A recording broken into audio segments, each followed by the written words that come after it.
চট্টগ্রামের লোহাগড়ায় বাস মাইক্রোবাস সংঘর্ষে 7 জন নিহত হয়েছে। গুরুতর আহত শিশুসহ 6 জন। সকাল 8টার দিকে কক্সবাজার চট্টগ্রাম মহাসড়কের চুন্তি এলাকায় যাত্রীবাহী মাইক্রোবাসের সঙ্গে বাসের মুখোমুখি সংঘর্ষ হলে ঘটনাস্থলে মারা যান মাইক্রোবাসের 7 যাত্রী।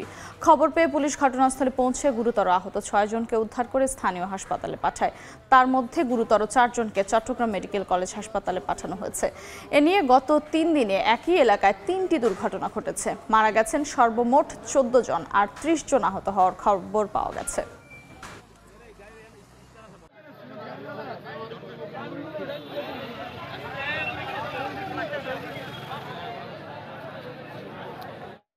এই মুহূর্তে কক্সবাজার চট্টগ্রাম মহাসড়কে আছেন রিপোর্টার সুজাউদ্দিন রুবেল। বিস্তারিত জানতে সরাসরি যাচ্ছি তার কাছে। চট্টগ্রাম কক্সবাজার মহাসড়কে লোহাগাড়া এলাকায় বাস এবং মাইক্রোবাসের মুখোমুখি সংঘর্ষ হয়েছে। এখন পর্যন্ত 7 জনের নিহত হয়েছে বলে আমাদেরকে লোহাগাড়া থানার ভারপ্রাপ্ত কর্মকর্তা নিশ্চিত করেছে। তবে এই মৃতের সংখ্যা আরও বাড়তে পারে। এরই মধ্যে গুরুতর 3 জন যাদের অবস্থা খুবই খারাপ, তাদেরকে চট্টগ্রাম মেডিকেল কলেজে প্রেরণ করা হয়েছে বলে তিনি জানিয়েছেন। তবে যেটি বলছেন, সকাল 8টার দিকে এই সড়ক দুর্ঘটনাটি ঘটেছে এবং যে বাসটি ছিল, বাসটি কক্সবাজার থেকে চট্টগ্রামমুখী ছিল এবং মাইক্রোবাসটি চট্টগ্রাম থেকে কক্সবাজার যাচ্ছিল।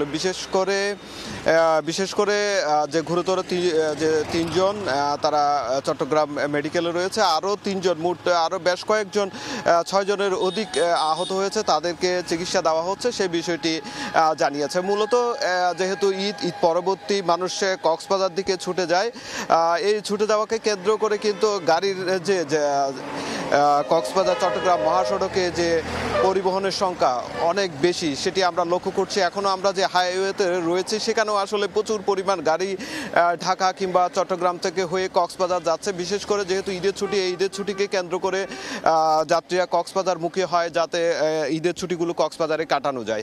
তবে আমরা ফায়ার সার্ভিসের সঙ্গে কথা বলেছিলাম। ফায়ার সার্ভিস যেটি জানিয়েছে, যেহেতু দুর্ঘটনাটি মহাসড়কে হয়েছে, সেই মহাসড়কে অনেক যানজট লেগে গিয়েছিল। পরবর্তী হাইওয়ে পুলিশ, ফায়ার সার্ভিস গিয়ে আহতদের উদ্ধার করে হাসপাতালে প্রেরণ করেছে এবং পাশাপাশি যে দুটি বাস এবং মাইক্রোবাস দুর্ঘটনা কবলিত হয়েছিল সেইগুলো কিন্তু যে গাড়িগুলো উদ্ধার করে হাইওয়ে পুলিশ সেগুলো নির্দিষ্ট তাদের যে কার্যালয় রয়েছে সেখানে নিয়ে যাওয়া হয়েছে, সেই বিষয়টি বলেছে। তবে এখন পর্যন্ত যে গাড়ির চালক কিংবা হেল্পার কাউকে আটক করা যায়নি। এখন পর্যন্ত যে হাইয়েস্ট যে গাড়িটি ছিল সেটি অনেকটাই দুমড়ে মুচড়ে গিয়েছে এবং বিশেষ করে যেটি ফায়ার সার্ভিস বলেছে, গাড়ির অতিরিক্ত মাত্রায় যে চালানোর সেই কারণে মোটামুটি এটি দুর্ঘটনা হয়ে থাকতে পারে, সেটি আশঙ্কা করা হচ্ছে বা ধারণা করা হচ্ছে। এই ছিল আমার কাছে সবশেষ। আমরা এখন চলে যাচ্ছি চট্টগ্রাম মেডিকেল কলেজে আমাদের সহকর্মী প্রাপ্ত প্রতিম বিশ্বাসের কাছে। চট্টগ্রাম মেডিকেল কলেজ হাসপাতালে আসলে লোহাগাড়ায় যে ভয়াবহ সড়ক দুর্ঘটনা হয়েছে, সেই দুর্ঘটনায় আহত 4 জনকে আমরা দেখছি চট্টগ্রাম মেডিকেল কলেজ হাসপাতালে।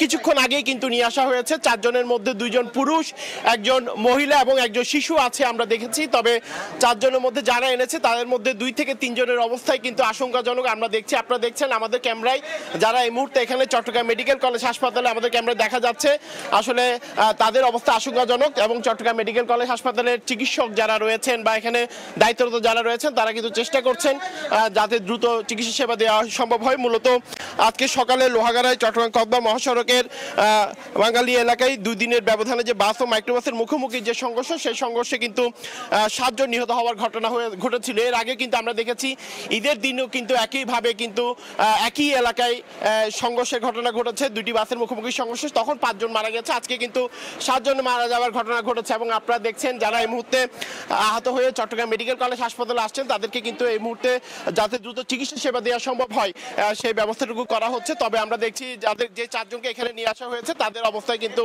এখন অনেকটাই কিন্তু আশঙ্কাজনক। আসলে প্রত্যক্ষদর্শী যারা এনেছেন তাদের মুখ থেকে আমরা যেটি শুনেছি, চট্টগ্রামমুখী রিল্যাক্স পরিবহনের বাসটি নিয়ন্ত্রণ হারিয়ে রাস্তার মাঝখানে চলে আসে। এরপরই চেষ্টা করেও বাসটি কিন্তু থামাতে পারেনি চালক এবং এমন সময় বিপরীত দিক থেকে আসা কক্সবাজারমুখী মাইক্রোবাসটির সঙ্গে সংঘর্ষের ঘটনা ঘটে। এতে মাইক্রোবাসের 7 জন যাত্রী কিন্তু ঘটনাস্থলে প্রাণ হারান। যেহেতু এখান থেকে চট্টগ্রাম মেডিকেল কলেজ হাসপাতাল থেকে লোহাগাড়া অনেকটা দূরে, সে কারণে প্রথমে পার্শ্ববর্তী যে হাসপাতালগুলো রয়েছে সেখানে আহতদেরকে নিয়ে যাওয়া হয়। তবে আহত যারা রয়েছে তাদের অবস্থা আশঙ্কাজনক হওয়ায় কিন্তু চট্টগ্রাম মেডিকেল কলেজ হাসপাতালে ডাক্তার নিয়ে আসার জন্য বলে। এরপরে আমরা দেখেছি চট্টগ্রাম মেডিকেল কলেজ হাসপাতালে 2 থেকে আড়াই ঘন্টা আগেই তারা রওনা দেয় এবং আমরা যে ড্রাইভারটি নিয়ে এসেছে তার সাথে কথা বলেছিলাম। তিনি আমাদেরকে জানিয়েছেন এই যে আহতদেরকে উদ্ধার করে তারা কিন্তু এখানে নিয়ে এসেছেন। তবে আহতদের মধ্যে যে 4 জনকে নিয়ে আসা হয়েছে তাদের মধ্যে 2 জন পুরুষ রয়েছে, একজন বয়স্ক মহিলা রয়েছে এবং একজন শিশু রয়েছে। তবে এর মধ্যে 2 জনের অবস্থা আশঙ্কাজনক, সেটি কিন্তু আমরা দেখেছি এবং ডাক্তারের সাথে কথা বলে আমরা জানতে পেরেছি। এবং আহত যারা এসেছেন তাদের স্বজন আমরা দেখিনি। একজন ব্যক্তি তিনি এখানে নিয়ে এসেছেন এবং অ্যাম্বুলেন্সে করে নিয়ে এসেছেন। তিনি আমাদেরকে জানিয়েছেন চুনতি হাসপাতাল থেকে তাদেরকে পাঠিয়ে দেওয়া হলে তারা কিন্তু এখানে নিয়ে আসেন। তবে এখানে আসার পরে আমরা যেটি দেখতে পেয়েছি, এখানে যারা প্রত্যক্ষদর্শী যারা ছিলেন তারা বলেছেন আসলে এই যে লোহাগাড়ার যে জায়গাটি রয়েছে সেই জায়গায় কিন্তু এর প্রতিদিনই কিন্তু দুর্ঘটনা ঘটছে। ঈদের দিন আমরা দেখেছি দুর্ঘটনা ঘটেছে, সেখানে সেই দুর্ঘটনায় 5 জন মারা গেছে এবং এরপরে গতকাল একটি পিকনিক বাসেরও দুর্ঘটনা ঘটেছিল, সেখানে 12 জন আহত হয়েছিল এবং আজকে ভোরে একই জায়গায় আবারও সেই দুর্ঘটনার কারণে কিন্তু আমরা দেখছি ইতিমধ্যে 7 জন মারা গেছে এবং যারা আহত হয়েছে তাদেরকে বিভিন্ন হাসপাতালে লোহাগাড়া চুনতি এলাকায় নিয়ে যাওয়া হয়েছে এবং আমরা দেখেছি অন্যান্য যে হাসপাতালগুলো রয়েছে পার্শ্ববর্তী সেখানেও কিন্তু অনেকে নিয়ে যাওয়া হচ্ছে এবং এই মুহূর্তে যারা গুরুতর আহত অবস্থায় আছেন তাদেরকে চট্টগ্রাম মেডিকেল কলেজ হাসপাতালে কয়েকজনকে নেওয়া হয়েছে। এদের মধ্যে বেশ কয়েকজনের অবস্থায় কিন্তু আশঙ্কাজনক সেই বিষয়টি আমরা দেখছি এবং এখানকার মেডিকেলের পুলিশ প্রশাসন যারা রয়েছে, চট্টগ্রাম মেডিকেল কর্তৃপক্ষ যারা রয়েছে তারাও কিন্তু চেষ্টা করছেন যারা আহত এখানে এসেছেন তাদেরকে দ্রুততার সাথে চিকিৎসা সেবা দিয়ে সেই বিষয়টি কিন্তু আমরা দেখতে পেয়েছি। আসলে বারবার একই জায়গায় যে সড়ক দুর্ঘটনা এখানে যারা নিয়ে এসেছেন তারা বলছেন সেখানে একটি বিপজ্জনক বাঁক রয়েছে, সেই বিপজ্জনক বাঁকের মধ্যেই আসলে বারবার বাস মাইক্রোবাসের মধ্যে যে দুর্ঘটনা বা ঈদের দিন যে দুর্ঘটনা ঘটেছিল সেই কারণেই কিন্তু বারবার প্রাণহানির ঘটনাগুলো ঘটছে। তো ভবিষ্যতে যাতে আর কোনোভাবে প্রাণহানির ঘটনা ঘটতে না পারে সেই কারণে সবাইকে সচেষ্ট থাকার জন্য কিংবা প্রশাসন যারা রয়েছে তারা যাতে অন্তত লোহাগাড়ার যে বিপজ্জনক বাঁকটি রয়েছে সেই বাঁকটি নিয়ে কোনো ব্যবস্থা নেই সেই বিষয়ে কিন্তু এখানে আসলে আহ্বান জানানো হয়েছে। তো এই ছিল আমার কাছে এখনো পর্যন্ত চট্টগ্রাম মেডিকেল কলেজ হাসপাতাল থেকে এখানকার সর্বশেষ খবর। চট্টগ্রামের সড়ক দুর্ঘটনার সবশেষ খবর জানছিলাম চট্টগ্রাম মেডিকেল কলেজ হাসপাতাল ও কক্সবাজার চট্টগ্রাম মহাসড়ক থেকে।